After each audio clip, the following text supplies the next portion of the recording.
Okay, magandang araw po sa inyo lahat, mga boss, mga sir, saan panig man ng mundo. Magandang araw po sa inyo lahat. At for today's video ay gagawa po tayo ng sariling komento at sariling opinion dito po sa larong bilyar. Kung ano ba ang mas maganda, continuous o consecutive 3 fouls? Yan po ang ating pag-uusapan ngayong araw na ito. Okay, umpisahan po natin Dapat bang masunod ang continuous?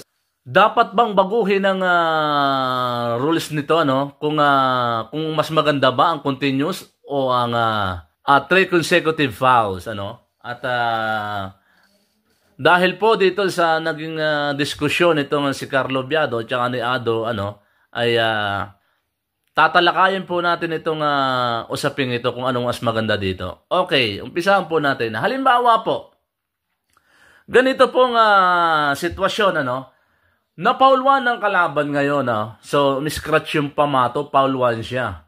Ano po ang unang nasa isip po ng isang player, lalong-lalo na po pagka world-class player, lalo na po pagka world champion ang mga naglalaro.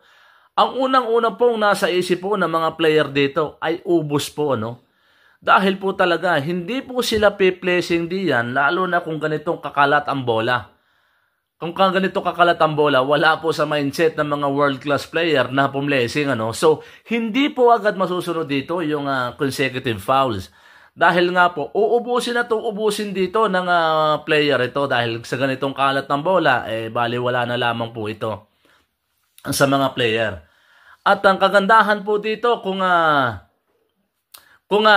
sa continuous naman po ang masusunod dito sa 3 fouls maganda rin po yung sa continuous dahil po halimbawa po yung uno nahulog na po ang uno Ayan, halimbawa po nahulog na po si uno at sumala po ng prepare halimbawa lamang po sumala ng prepare ang tumira dun sa uno Nandito po papasok yung may pag-asa pa po na malaki ang pag-asa ng tumitira na maipaulter niya itong kalaban dahil po kahit napahulog niya na yung uno na sinasabi ng iba dapat consecutive dire-diretso ang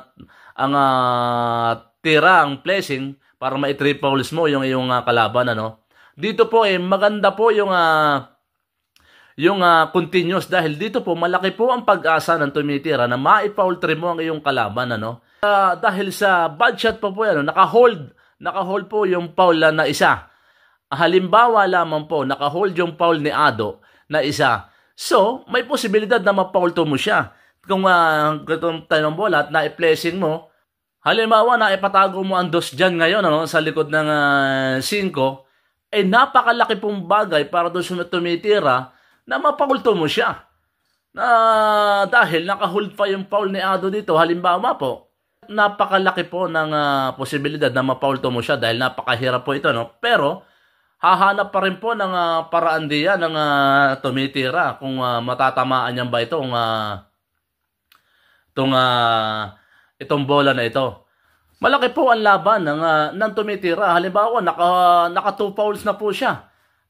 Titira ka naman dito ngayon sa dos uli at ganitong kalat ang bola uubusin mo na uli itong bola na ito. Gayunpaman naka-hold pa rin yung 2 fouls niya. Yung po ang kagandahan sa continuous.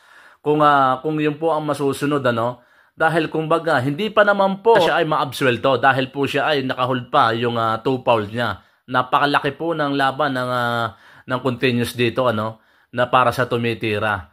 Kung ganun po mangyayari, dahil po talaga napakahirap po sa consecutive na maipaul mo talaga yung mga world-class player ng 3 sunod-sunod. Napakahirap. Lagi pong ubusan ang nasa isip po ng mga world-class player kapag kumakalat po ang bola. Kaya napakaganda rin po nitong continuous na ito. Dito naman po sa consecutive, napakahirap po talaga nitong 3 sunod-sunod na foul. Para lamang po ito doon sa mga tama bola, kahit na simpleng placing, hindi matatamaan. At kahit nga po doon sa continuous, kahit sa continuous po, pwede i-apply yun sa mga tama bola. Pero po sa mga world class, napakahirap po nitong 3 consecutive fouls, ano. Ang pinupunto lamang po dito hindi dapat maabsuelto yung na foul 1 dahil po hindi pa naman po siya tumitira.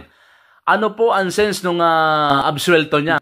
Pagiging foul 1 niya, naabsuelto siya nang hindi naman siya tumitira, di ba? Yun ang pinupunto lamang po dito. Ayan.